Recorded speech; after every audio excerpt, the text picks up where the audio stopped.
Good morning everyone. Welcome back to our online classes again. In the last class, we have completed our third lesson of history. Now we are going to move towards the fourth lesson of civics. And that is key elements of a democratic government. Key elements महत्वपूर्ण चीजें किसी भी सरकार कौन सी democratic government लोकतांत्रिक सरकार है। अब सबसे पहले तो हमें डेमोक्रेटिक गवर्नमेंट क्या है, we must know what is democratic government यानी लोकतांत्रिक सरकार। तो इसके लिए हमने लास्ट क्लास में जब सिविक्स का पढ़ा था तो उस टाइम पर हमने देखा था there are 3 types of government. सरकार 3 प्रकार की हो सकती है। कौन कौन सी? फर्स्ट, अगर इसी की बात करें democracy, second monarchy, third dictatorship.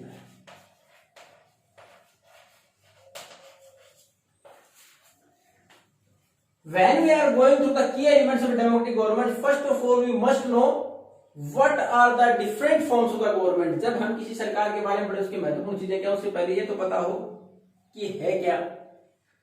तो हमने इससे पहले जब डिस्कस किया, we are just having the knowledge of democracy now because nothing was explained regarding the other two till the time. अब तक इन दो के बारे में हमने कोई भी एक्सप्लेनेशन नहीं दी थी। तो democracy, it is a form of government in which rulers are elected by the public as their representatives. अब इसमें डेफिनेशन वापस देखिए। In democracy rulers are elected, जो शासन करने वाले हैं, are elected by the public, लोगों के द्वारा चुने जाए, एज देयर रिप्रेजेंटेटिव, अपने प्रतिनिधि के तौर पर, यानी उनके बदले में काम कर रहे हैं केवल वो। तो डेमोक्रेसी में क्या होता है कि हमें हमारे ऊपर शासन करने वाले चुनने का अधिकार होता है। जैसे अगर आप राजस्थान गवर्नमेंट की बात करें तो ये जो सरकार चला रहे हैं अशोक गहलोत जी, तो ये जो एमएलए उनके साथ है सब किसने चुने हैं? यहाँ की जनता ने चुने। दूसरी हमारे पास है monarchial form of government. The place or a country is ruled by any king or emperor, किसी सम्राट या राजा के द्वारा जहां शासन चला जाए, मोनार्चियल फॉर्म ऑफ गवर्नमेंट है। उसमें लोगों का कोई लेना देना नहीं है। The people are not going to have any issue regarding their election or their rule। उस शासन में उनका कोई योगदान नहीं, यानी अपने आप शासन। ये होती कैसे? हेरिडेटरी। हेरिडेटरी का मतलब क्या होता है? वंशानुगत। After your grandfather, your father got anything, then after it will come to you. उसके बाद आपको आ जाएगा क्या? हेरिडेटरी। वंशानुगत, एक के बाद आगे आती शिफ्ट होती रहे। तो मोनार्ची फॉर्म गवर्नमेंट ऐसी होती है, पहले दादा राजा था तो उसके बाद आपके पिताजी के बाद आपकी बारी। अब तीसरे हमारे पास dictatorship. It is mostly taken by the force and most of the time is taken by the military dictatorship. तो सेना के अंदर है वो लोग ज्यादा। आज के समय की अगर बात करें तो पहले तो पॉसिबल था कि किसी भी राजा के समय में कोई गवर्नर है मजबूत हो गया, उसने राजा को मार के शासक बन गया, लेकिन वो किसमें कन्वर्ट हो जाता? मोनार्चियल फॉर्म ऑफ गवर्नमेंट में। उसके बाद कंटिन्यूटी कौन सी हो जाती? हेरिडेटरी रूल से हो जाता। लेकिन डिक्टेटरशिप में क्या होता है कि ज्यादातर बाय फोर्स शासन अपने हाथ में ले ले। आपने एक एग्जांपल देखा है नॉर्थ कोरिया का, किम जोन। तो जो अपनी ताकत के द्वारा अपने सारी व्यवस्था को एक साइड करके शासन अपने हाथ में ले ले, वो डिक्टेटरशिप है, तानाशाही। इससे पहले पाकिस्तान में था परवेज मुशर्रफ, सेना के जनरल थे, उन्होंने शासन अपने हाथ में ले लिया था। तो हमारे पास 3 प्रकार की सरकारें कौन सी है? डेमोक्रेसी, मोनार्चियल फॉर्म ऑफ गवर्नमेंट और डिक्टेटरशिप। डेमोक्रेसी कौन सी? जिसके अंदर शासक हम चुनते हैं। अब हमारी बारी आ गई, अब हम इसके पढ़ेंगे। पहला तो यही हो गया जिसमें हम लोग चुने, इसी के तो पढ़ेंगे हम डेमोक्रेसी के। अब इसमें एक छोटे से एग्जांपल के द्वारा स्टार्ट कर रखा है कि साउथ अफ्रीका एक जगह है जहां की बहुत सारे डिफरेंसेस थे। देखो, diversities are there also in India. हमने शुरुआत में पढ़ा था डायवर्सिटीज, अंडरस्टैंडिंग डायवर्सिटीज हमने पढ़ा है कि हमारे धर्म के नाम पर, जाति के नाम पर, ड्रेस के नाम पर, कल्चर के नाम पर, फूडिंग के नाम पर, तो हमारे यहाँ बहुत सारी डांस फॉर्म, कितनी सारी हमारे यहाँ। वैसे वहां क्या था? लिंग्विस्टिक बेस और रेशियल। अब रेस हम ज्यादा जाति के लिए इस्तेमाल करते हैं, लेकिन यहाँ क्या किसके लिए इस्तेमाल करेंगे? हम कलर के लिए। In this lesson, in this context we are going to read the word race for colour. तो साउथ अफ्रीका में डिवीजन था कलर के नाम पर। यहाँ कितने प्रकार के लोग रहते हैं? The blacks who are basically from South Africa, जो साउथ अफ्रीका के थे ब्लैक्स। उसके बाद whites who came from outside and settled there, जो बाहर से लोग आए वहां से रहना शुरू कर दिया जिन्होंने। और तीसरे Indians who either went there for labour और फॉर ट्रेड, हो सकता है व्यापार के लिए चले गए या फिर उनको जो व्हाइट्स इन्होंने शासन बाद में किया वो हो सकता है लेबर के तौर पर लेके गए हो। तो इस प्रकार के लोग वहां रहते थे। अब उसमें एक छोटा सा एग्जाम्पल पहले किस प्रकार का शासन था उसके बारे में दे रखा है, और उसमें दे रखा था उस शासन के दौरान कि एक बच्ची है माया नायडू, उसकी मम्मी कुछ पुराने बॉक्स साफ कर रही थी घर पर। When she was cleaning those boxes, many pictures were there, a scrap book was found in the box, उस बॉक्स में एक स्क्रैप बुक पाई गई, उसके अंदर बहुत सारे पिक्चर और आर्टिकल्स लिखे हुए थे। उसमें एक बच्चे की जो पिक्चर थी बार बार मिली। उसने अपनी मम्मी से पूछा, माया ने कहा जोहान्सबर्ग, ये शहर है साउथ अफ्रीका का, वहां थी। उसने अपनी मम्मी से पूछा हु इज दिस, ये है कौन जिसकी बार बार हम ये जो हमारे पास इस बॉक्स के अंदर फोटो देख रहे हैं। उसकी माताजी ने बताया ही वॉज हेक्टर पीटरसन, ये हेक्टर पीटरसन है।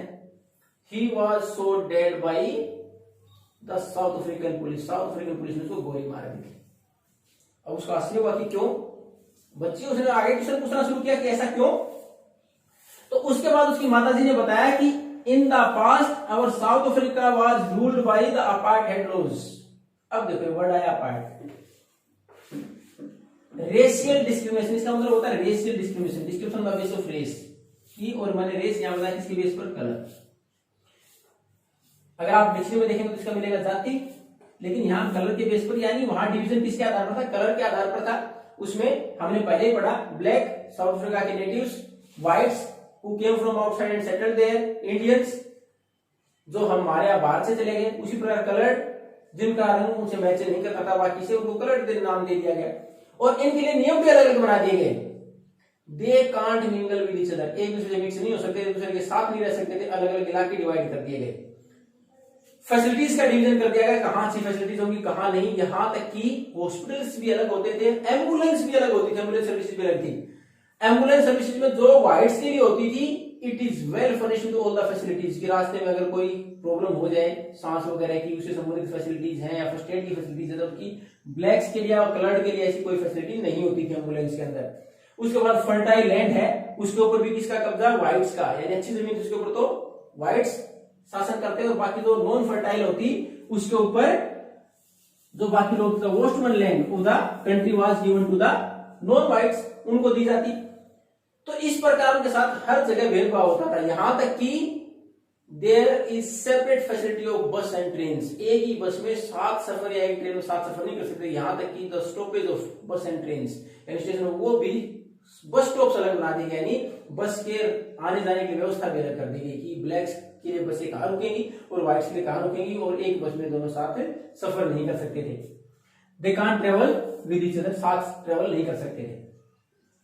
अब उसके बाद उसके अंदर दे रखा है कि स्वेटो, ये साउथ अफ्रीका की जगह है जहां से वो लड़का बिलोंग करता था, हेक्टर पीटरसन। अब वहां स्कूलों में एक लैंग्वेज की को फोर्स कर दिया गया कि the student has to go through a particular language that is Afrikaans. तो Afrikaans which is spoken by the whites at that time, वहां जो व्हाइट्स थे उनके द्वारा बोली जाती है, इसको फोर्सफुली लागू कर दिया गया स्कूलों में। बहुत सारे स्टूडेंट्स उसके खिलाफ उन्होंने प्रोटेस्ट किया, विरोध किया कि we are not going to read that particular language, our own language to be introduce in the school, की हमारी खुद की भाषा है, वो कौन सी थी, जुलू, यानी वहां के जो नेटिव उनकी भाषा थी जुलू, उन्होंने बोला कि हमारी भाषा को वहां लागू किया जाए। जब इतने सारे लोग प्रोटेस्ट कर रहे थे, the government order to fire upon them, सरकार ने आदेश दे दिए कि इनके खिलाफ स्टेप लिया जाए और forcibly they are suppose to disband so that the protest can be destroyed, और डिस्बैंड उसको खत्म किया जा सके। उसके बाद उसी समय जब वो फायरिंग की गई, one of the bullet also hit Hector Pieterson and he was dead, उसी में से एक गोली इनको लगी और उसके बाद इनकी डेथ हो गई। तो ये थे हमारे पास की एलिमेंट्स की शुरुआत की, हमारे यहाँ डेमोक्रेटिक गवर्नमेंट की महत्वपूर्ण चीजें क्या है। तो पहले तो हम पढ़ेंगे डेमोक्रेसी क्या है, उसके बाद एक एग्जांपल दिया गया पहले किस प्रकार की व्यवस्था थी, क्योंकि डेमोक्रेसी तो बाद में स्थापित हुई है, तो पहले पढ़ना था कि डेमोक्रेसी नहीं होती तो हमारे साथ परिस्थितियां कैसी होती हैं। डेमोक्रेसी तो सब बराबर होते, लेकिन यहाँ बराबर नहीं थे, व्हाइट्स अपनी मर्जी शासन कर रहे थे, तो इसलिए डेमोक्रेसी नहीं थी, उस टाइम तक डेमोक्रेसी नहीं थी। तो हमने पढ़ा कि किस प्रकार साउथ अफ्रीका में किस प्रकार भेदभाव होता था, और उसके बाद in the next class we are going to read about how the democracy comes to South Africa and who struggled for it, किसने संघर्ष किया, किस प्रकार लोकतंत्र साउथ अफ्रीका में आया। We are going to continue in the next class. Thank you and have a nice day.